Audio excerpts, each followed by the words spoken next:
All right, so as you can see in the background, today we are doing Nintendo GameCube. So I am sharing with you my Nintendo GameCube collection so far. So before we begin, please hit that subscribe button if you're not subscribed already. I would really appreciate that. So as far as my Nintendo GameCube collection goes, I have a good start on it. The games, of course, are super expensive right now. They're so popular. So I try and pick them up as much as I can when I see them for a good deal, a good price. But yeah, right now, especially here in Canada, the prices on the GameCube games are so inflated. It's crazy. So yeah, so whenever you can find some that are at a good deal, we snatch them up and grab them. So, but anyways, without further ado, I'll show you what I have so far. I've got a good start going on these. And I've actually got a special guest with me today, my son. And he's actually going to be explaining some of the games to you. And we'll show you some snippets of gameplay as well as we go along. Some of these games I haven't played a lot of, so he's played all of them, so he'll have more of a better idea of how they are, if they're good, if they're not good, and so on and so forth. So yeah, so without further ado, let's get started with game number one. So game number one here is probably the quintessential GameCube game for me, and that's Super Mario Sunshine here. It's a typical Mario one. It's a third-person platformer. Well, at least some of them are. This one's really fun. I really like this one. It's probably not my favorite Mario platformer, but it is still a good one. I enjoy it. So. And we did pick up the Player's Choice one because it was a little bit on the cheaper side.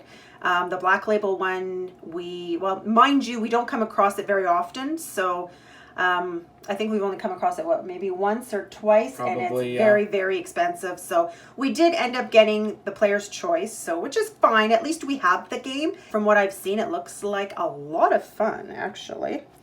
There's the back of it there. Is XMen Legends, which is one that I haven't played a lot of, but it's basically, how do I describe it? Well, it's third person, but like it's kind of like squad based, I guess, where you can kind of switch between all the different X-Men and that. It's not bad. Like, I think a lot of people really like it, but I'm not necessarily a huge fan of it, but it's a fun game, if you can get it for cheap. Haven't we played this one on a different platform? Xbox, I think. Xbox, yeah. It wasn't too bad. Here is TMNT. This one's also a third-person platformer-ish, where I think you play as like all the different turtles in each level and that.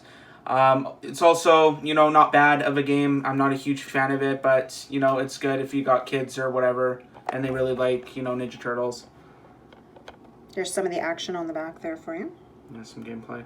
We have Madden NFL 2005, which is one of the newer additions to our GameCube collection. I see sport games all the time while thrifting. They're really nothing special, but this one was GameCube though, so I had to pick it up. It's football. What do you have? What's there to talk about with football? They're all kind of the same. So. But it's a Nintendo GameCube game, and we got it for not a bad deal, so you have to grab it for the collection. Yeah. One. Super Mario Strikers. Oh man, what a great game this one is. I love it. It's probably the most underrated GameCube game, I think, out of all of them, or at least out of all the ones that I've played. It's such a great game. It's a totally different take on soccer or football if you live, in Europe. It's so good. I love it. You get all the different powers, all the different Mario characters in that. It's easy. It's fun to pick up and play. It's got really nice controls, really tight controls.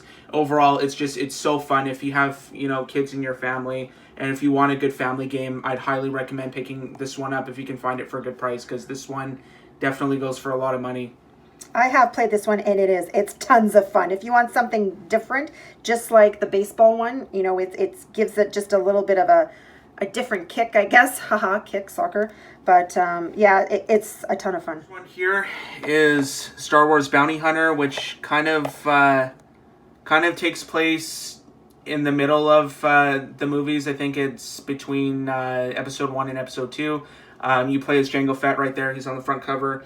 And you just do a whole bunch of like bounty hunter stuff, I guess. I haven't played very much of this one as well. But it's okay, I guess. It's not too bad. You know, the controls really aren't the greatest, but you know, I can definitely see it being, you know, an interesting concept for a game, and it is, because when you usually get to play as a bounty hunter in a Star Wars game, it's usually you play as a Jedi, but, you know, Jedi are 1,000 times cooler than bounty hunters, but... And then we have Star Fox Adventures here. This is a different kind of Star Fox game. Usually Star Fox ones are kind of like flying ones where you fly like his ship and that. This one, from what I've played, it's a third-person... kind of a third-person game. It's a lot like Zelda from what I've seen, so it's totally different from that. Once again, I can't really say too much about this one because I haven't played very much of it, but it kind of looks cool. It's one of the cheaper GameCube games, like one of the cheaper Nintendo ones that you can get, so if you can buy this one for cheap, I'd say get it, because it is one of the cheaper ones, but yeah, I'm going to have to play a little bit more of it. Next one here is Naruto Clash of Ninja 2. This one I haven't played, so I can't say much about it. It looks like it's a fighting game, though, so I might have to pop it in and play it. But yeah, there's a look at the back. I don't watch a whole lot of anime. I haven't seen a single second of Naruto, so I can't say much about it. Another game for the collection, though. Yeah. And then we have Metroid Prime, which could be another kind of quintessential GameCube game for some of you out there. Once again, I haven't played very much of it, so I can't say much about it. It's a first-person shooter game. It's not like the typical Metroid ones where it's side-scrolling. They kind of went back to it with the newer ones. Or I guess the newer one for Switch at least. But this one is a first-person shooter. And a lot of people really like it, so I'm going to have to, you know, play a little bit more. There's a second one on GameCube as well, and I think a third on the Wii, which I don't have. The second one is super expensive, and the third one I just don't see very often. Here, one I'm sure a lot of people are familiar with, and that's Medal of Honor Frontline. Once again, unfortunately, the player's choice, which is the cheaper version of the game. First-person shooter, of course. It's really fun. I like it. I like pretty much all the Medal of Honor ones, except for like the newer ones. But yeah, it's, you know, a good kind of World War II games. They've been critically acclaimed. You can find these pretty much anywhere. If you can find them on any console, I'd say get them, because they are really well-made games and a lot of fun as well. Yeah, we've played these on a whole bunch of different platforms. And we return back to some more Nintendo here with Luigi's Mansion. And this one, once again, is a third-person one. Basically, you're Luigi going around this haunted mansion and just sucking up ghosts because he has to go rescue Mario. Mario went missing, so he has to go try and find him. This one's pretty fun. I would say my least favorite Luigi's Mansion game out of the ones that I've played. I really like the one on Switch so far. I haven't finished it, but I played a little bit of that one, as well as the 3DS one, and unfortunately I have to say this one's my least favorite Luigi's Mansion, but it is still a lot of fun. If you can find it for a good price, I'd recommend picking it up. It's a good one. You have to have it in your collection. All the Mario ones. This one here is the one that I probably paid the most amount of money for, and that's the Legend of Zelda Collector's Edition. This isn't like one Zelda game. This is a whole bunch of them on the back here, because you have the original one, Zelda 2, Ocarina of Time, and Majora's Mask, plus a demo of the Wind Waker, which we have on Wii U. I haven't played these three. I have played a little bit of Ocarina of Time, though. I think these ones should, go without saying. What's there to be said that hasn't already been said about, Ocarina of Time? It's, one of the highest rated games of all time, and I think for a good reason as well. A lot of these are, on people's top 10 lists of all time, but... You can't go wrong with the Zelda games, exactly. And I love the ones that are on Switch. I love them. Take a peek at my Switch collection. I will actually post...